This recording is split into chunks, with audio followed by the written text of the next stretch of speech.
Today we're going to be talking about three pretty cool lights. We're going to be talking about the Zhiyun G300, the B500, and this pretty cool CX100.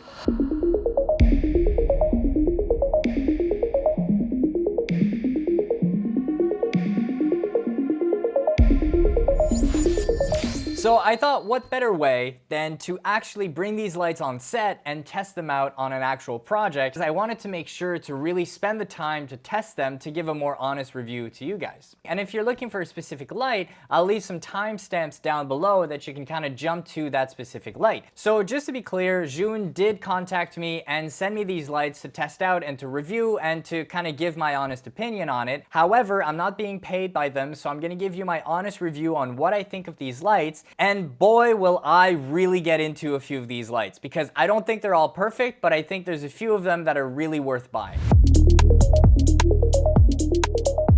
Alright, so the first one that we're going to talk about is actually the B500. Some of the main talking features of this light is the fact that it only requires just one power cable. Now, it's pretty insane that they're able to fit like 500 watts without an actual ballast or a power brick. Now, the second thing is the build quality. The build quality is plastic. It's not weatherproof. It's the kind of thing where you're going to want to keep this inside. You might not want to bring it outside. You don't want to drop this light because it will break if it drops. The mounting is also made of plastic. I kind of wish this would have been made of metal, so I can't necessarily speak of longevity of it, but over the last month, I've used it on 6 different projects and it's been pretty good so far. Also, on the sides, you also basically have one knob that controls the color temperature and the other side that controls the intensity of the light. And you can also get the application, which is the Vega app, which allows you to control all of these lights wirelessly, which is pretty cool.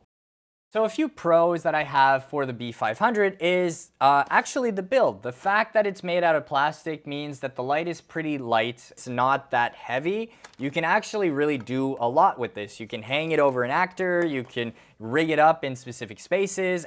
The other feature that a lot of people are talking about is the fact that it doesn't require a power brick. So you basically have a regular power cable that you just plug into the light, and then you plug it into the wall and you're ready to go. So you don't have a big ballast, you don't have a big power brick, and it's really nice if you're kind of a solo filmmaker or content creator and you're alone and you don't want to have to bring too much. So the other pro is the power intensity. The fact that you can get different versions of this light from 100 watts to 500 watts, it really opens the door for a lot of possibilities depending on what kind of filmmaker or content creator you are. As we're kind of looking at these images on set, you can kind of see how I was able to use the 500. We ended up using it as a street lamp. It was really powerful enough to use as a backlight, and I really liked the quality of the light even from a further distance. So I was able to kind of like throw it on a C-stand, launch it up in the air because the light is not that heavy, and you were able to really get a nice, strong, punchy light.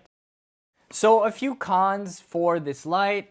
Again, the pros being it's made out of plastic, it's light. The cons being that it's made out of plastic, so if you kind of knock it around, if it drops, like, I don't think this can really survive a drop. If you're buying it and you're keeping it in studio or you're keeping it at home, it's still a good light to get. But if you're bringing it on set and you're throwing it in a grip truck or a lighting truck, I don't think it's gonna last. So one of the cons is actually one of its features, which I never realized how much I would miss having a ballast.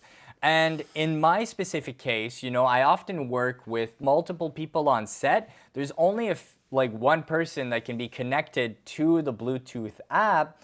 And so every time you want to change that specific light, you have to wait for that specific person that's connected to that light. But if you want to quickly change it, you have to lower the light and you have to change the controls and the intensities and like the color temperature on the light directly. So you're always going up and down with the light. It becomes really annoying very quickly. Now they do have a little box that they plug in USB-C that's sold separately that I think you can kind of control the intensity. So if you're kind of buying this and you have multiple people working with that light, I think it might be a good idea to get that little control box separately and you're able to actually control the light.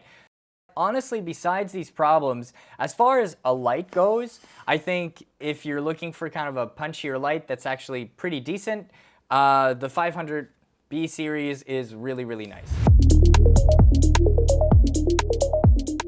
So the next one that we're going to look at is the CX100.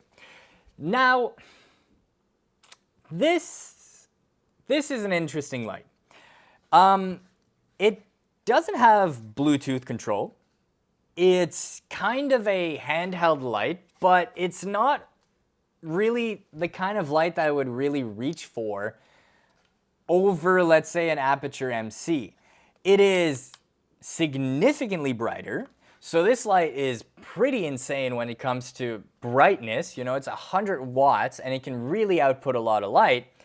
But the fact that it doesn't have Bluetooth is kind of weird to me. Like, I feel the point of this is to rig it somewhere and to kind of bring it with you. And then you want to be able to use it, you know? But then having to go back and adjust and play with the knobs all the time, it's a little bit annoying. A few pros of this light is the fact that it's small, so the fact that you're getting 100 watt in this tiny little design is pretty insane. But besides that, as far as like pros, I don't necessarily have much more positive things to say about this light, mainly because it is made out of plastic, it does not have magnets, and it doesn't have a wireless control or a wireless option to control via Bluetooth. So what do I think of the CX100? Well, honestly, I don't know if this is a light that I would recommend. I think they have other models that are much better, that has like a removable battery and then you can fit it in a bag much easier. And you know, I feel bad for kind of like dishing on this light, but this was actually one of the lights that I was the most excited for. But for now, it's like, I would definitely prefer going for my Aperture MC lights because of the magnets, because of that diffusion, the smaller form factor, all that kind of stuff, over this kind of light.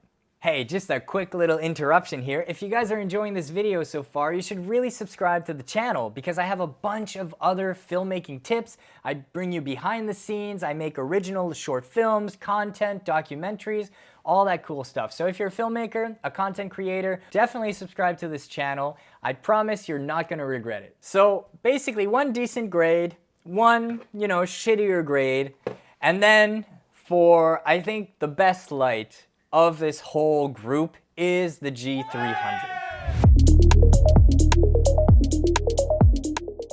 Now, when it comes to the G300, it has quickly become my favorite light as far as intensity, as far as form factor, as far as so many other things. All right, now that we're going to be talking about the G300, I'm going to swap these around so they're going to move in the next shot. Oh, the lights in the background move. No, it's fine. It's a video review. I'm talking about them. Boom, it's switched. So the reason that I really like this light, basically, it comes with a little reflector and it also comes with the ballast, which is pretty nice. Let's look at some of the features for the G300. Now, it is a bi-colored light. It goes from 2700 Kelvin to 6500 Kelvin. You can dim it from 0 to 100, control this light from the ballast or the control unit, or you can control it off of their Vega app. So it has a Bluetooth function and you can adjust it wirelessly.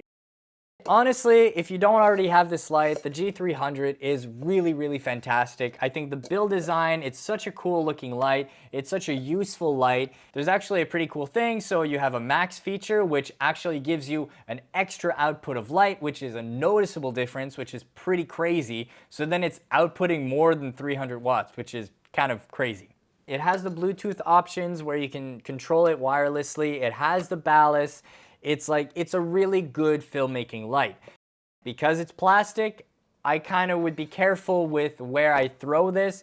And that's another kind of issue that I have is like none of these lights really come with a carrying case. They all come with a box. And like the first project that I had was an interview and it was like raining like crazy and like all the boxes got super wet and super damp.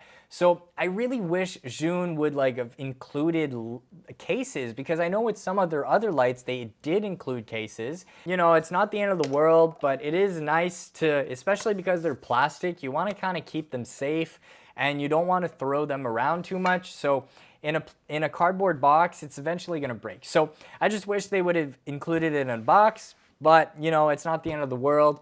The light and the quality that they output are still really, really good. So another con that I have for this light is the fan noise. The fan noise does get a little bit louder, and if you max it out, if you go to max mode, you will definitely hear that fan noise, especially in a small room. It kind of becomes very difficult to manage, and if you're capturing sound on set, you might not want to use this. So that's a really big con for this light. So what are my final thoughts here? All right, to be honest, the CX100, I don't necessarily recommend it. It's not really a light for me as a filmmaker. Maybe some people have some use for it. If you have use for it, please let me know down in the comment section below. But I think their other models that they have is much better than the CX100. I think I was looking at it, I like the idea that it had the battery built in, but for my specific use, I didn't really use this light as much. Now, the B500 is a fantastic light. It is super nice. It is quite punchy. Again, it's not waterproof. It's a plastic build and it doesn't have a ballast. So in some situations, it might be a little bit annoying. But if you're solo, if you're a content creator and you don't want to carry a lot of stuff around, this is a really, really good option. I would definitely buy this light if I needed something a little bit more punchy because it finds itself in that price range between like the Godox and the Apertures. So it's like a nice middle ground where it offers enough to justify the price that it's at. And if you don't already have this light, the G300 is really, really fantastic. It's such a useful light. It's a really good filmmaking light. All right, well, that's it for today's video. I hope you guys enjoyed this. I wanted to give you my honest opinion on what I think of these lights. It's important for me to give you all the pros, all the cons, and then you guys can make your decision afterwards. If you have any more questions on these lights, please let me know in the comment section below, and I'll make sure to answer all of your questions. Thank you so much. I love you all, and I'll see you guys in the next video.